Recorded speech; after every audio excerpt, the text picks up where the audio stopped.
Olá, bem-vindo ao Araçatuba SA de hoje.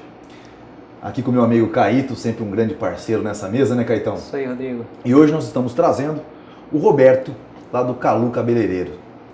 O Roberto, que é uma pessoa que me conhece, acho que desde que eu nasci, né, Roberto? Ela está cortando meu cabelo faz muito tempo, viu, Caíto? Então, Caíto, faz a primeira pergunta aí para o nosso convidado especial. Roberto, prazer te ter aqui na mesa. Rodrigo, prazer é meu. Também é muito bom sempre estar aqui contigo. Bom, hoje a gente vai falar de um mercado que particularmente eu acho muito interessante, que é esse mercado de beleza. Já está ganhando cada vez mais notoriedade aí na mídia toda.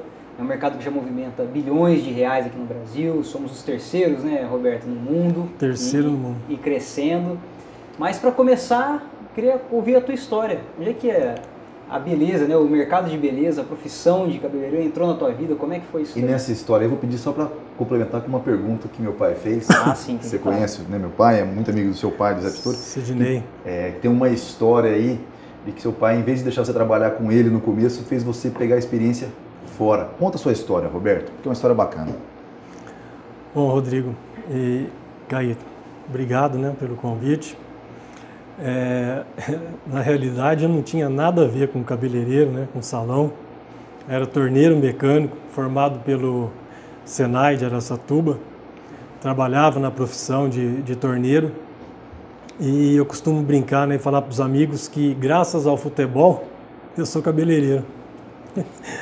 Isso daí porque jogando bola com os amigos, né? Bom, você gosta muito de futebol, né? Você Adoro. joga todo final de semana, não é isso? Adoro futebol. Só não jogo bem. Mas adoro. E jogando bola com os amigos, eu tive uma fratura, né, na perna. E com o passar do tempo, sem ter o que fazer, comecei a frequentar o salão do meu pai, na época. O Calu estava se iniciando, né, era uma sociedade. E passei a frequentar o salão.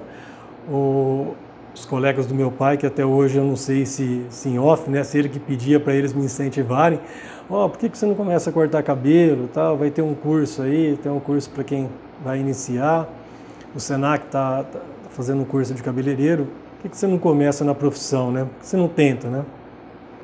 E aquilo era um mundo muito estranho para mim, né, porque eu ia pouco no salão, né?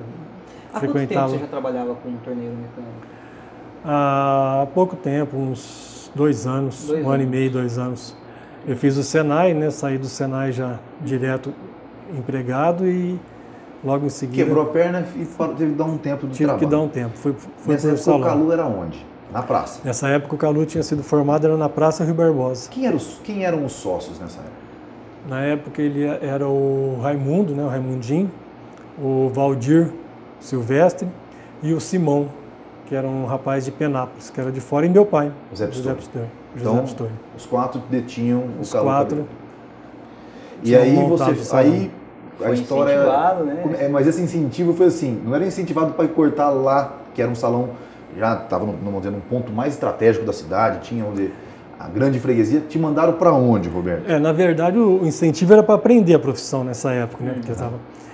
E depois de ter feito o curso, eu me identifiquei muito fácil com a profissão.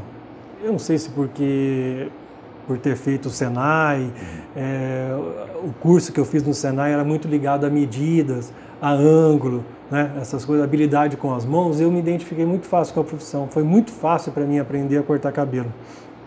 Só que não tinha como começar no Calu. Então meu pai montou um salão bem simples para mim, na Rua do Fico, né, para começar. Fiquei na Rua do Fico 1 ano, né, treinando, aperfeiçoando. Aí surgiu a oportunidade de meu pai comprou a parte de um dos sócios, né, que saiu do salão, e eu vim para o Calu. Certo, ele ficou com 50% e os outros 2 sócios, cada um com 25%. Passado algum tempo, meu pai vendeu a parte dele para uma pessoa, uma manicure que trabalhava com a gente, né, e foi para outro ramo totalmente diferente. E continuamos trabalhando, começamos... E aí você tinha algum percentual nessa nova fase ou não?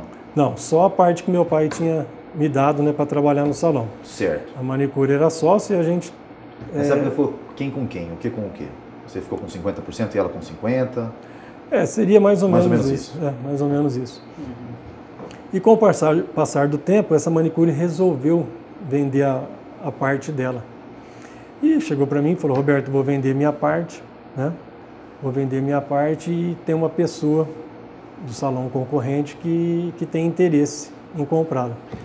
Só vou fazer um parênteses aqui. Eu acho que é aí que nasce o Roberto empreendedor, porque você vai continuar essa história e são esses estalos que fazem a gente ter que pensar se, e agora? Vai vir alguém aqui ser sócio? Continua aí, Roberto. Vamos ver. Eu achei interessante isso daí. Exatamente isso. Eu fiquei muito preocupado na época, né, porque vinha uma pessoa de fora, né? Eu era muito jovem, não sabia se aquela relação ia funcionar legal. E o engraçado que como que a gente tem que ter bons relacionamentos. Perfeito. Na época eu morava próximo do Zé Roberto, que era gerente do Financial, e indo para casa ele me ofereceu uma carona no caminho e perguntou por que eu estava tão preocupado, né? O que tinha acontecido que eu estava preocupado. Contei a história para ele, que a manicure queria vender a parte dela, que não tinha condição de comprar e tal. E ele, uma pessoa fantástica que era, de muita visão, né? Começou a me perguntar quantos cabelos cortava por dia, né?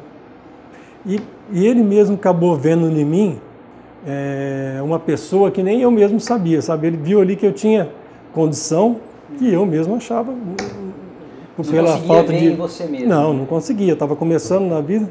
E essas perguntas provavelmente foi para saber se ele tinha um negócio na mão. Muito provavelmente. Hoje já fazer uma avaliação. Se ele falasse, eu nem fiz essas contas, mas não, ele foi respondendo, provavelmente a pessoa falou, bom, esse cara tem ciência do negócio, tem o negócio na mão. E aí, eu só não tinha os dados, né, porque não tinha um curso de administração, não tinha, mas ele já conseguiu. Ele puxou isso muito antes que eu. E para minha surpresa, quando eu voltei do almoço, eles me procuraram, né, o gerente me ligou, pediu para que eu fosse ao banco, que ele iria me arrumar o dinheiro. Na hora eu fiquei, né, só faltei dar pulo de alegria. Mas depois comecei a pensar, tá, e como que eu vou pagar isso? Ele falou, não, você consegue. Nós vamos dividir em tantas vezes. Tá? Lógico que na época, para ele, para o banco, não era um valor tão alto. Para mim, sim, aquele valor era muito alto. Mas o engraçado é que ele falou, não, você consegue. Sabe quando o cara confia, bota fé em você? Ele falou, você consegue. E eu peguei aquilo como meta, falei, se ele falou, eu vou Só para que as pessoas tomem ciência, nós estamos falando de um valor, já mudou tanto o dinheiro, isso é na época de um outro dinheiro, não é, Roberto? Não é em real isso daí que nós estamos falando, isso é na época de cruzeiro. Não, é isso há 33 anos atrás. Então como a gente não vai conseguir mensurar dinheiro, para você ter uma noção, era um valor em que a mensalidade foi dividida esse empréstimo em 8 anos, foi isso? Em 8 anos você quitou o empréstimo. Não chegou a ser tudo isso, não. Era um prazo menor. Então, só para que as pessoas consigam entender quanto que isso, qual foi o prazo de pagamento desse empréstimo por metade de uma empresa. E, quer dizer, em menos de 8 anos você já conseguiu pagar o banco. Bem menos. E o engraçado, que é uma coisa que eu falo muito com meus colaboradores, falo, gente, você tem que fazer um esforço para conseguir as coisas. Por quê? Eu lembro que eu pagava a prestação e já começava a juntar o dinheiro para a próxima, de medo de atrasar aquela prestação. Aí é compromisso. Compromisso, né? Isso é uma coisa muito forte já. Então, quer dizer, você recebeu crédito, não só financeiro, mas crédito moral também. O crédito moral era o mais importante para mim, ele confiou em mim. Então você tinha que retribuir esse crédito moral com disciplina. Para que as pessoas entendam o que esse gerente fez, que até você disse que ele não pediu nenhum avalista. Na verdade, na época não tinha nenhum conhecimento quase, né? E quem avalizou, na verdade, foi ele com o emprego dele, né? Porque se você deixasse de pagar, o banco ia falar, mas por que esse cara emprestou para esse cara sem um avalista? Então o avalista foi o próprio gerente, que foi aquilo que nós falamos, ele foi um investidor anjo.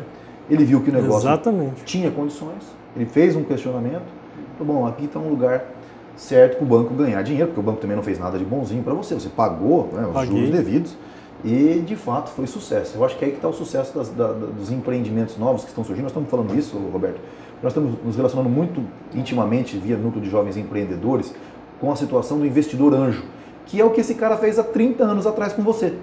Exatamente. Viu a oportunidade de investir, de ajudar uma pessoa a crescer. Exatamente. E agora isso está voltando. É engraçado como as coisas voltam, né? Sim. Agora com um formato mais estruturado, talvez, e específico para essa abordagem. Ele enxergou em mim uma possibilidade que nem eu mesmo enxergava, mas com a experiência dele bancária, né, do banco, gerente de banco, ele viu que a gente conseguiria, e se não fosse essa pessoa, talvez hoje o Calu nem estaria com a gente, né? Bom, nós já estamos chegando no nosso tempo, E nós vamos para o próximo bloco, que é o bloco mercado. Vamos continuar perguntando daí para onde que foi e como que se conquistou esse mercado que foi conquistado. E eu gostaria de deixar claro aqui que foi lá no Calu que cortaram meu primeiro fio de cabelo. E hoje estou com a canetinha cor-de-rosa, que é lá do Registro Civil de Pessoas Naturais, por conta que eu fui lá registrar a Luísa. Então hoje, em homenagem à Luísa, a canetinha cor-de-rosa aqui na mesa. Dedicado a ela, então. Dedicado a ela esse programa. Parabéns. Vou levar ela para cortar o cabelo lá, a primeira mechinha lá, viu, Roberto? É isso aí, legal. Então até o próximo bloco mercado. Até o próximo bloco.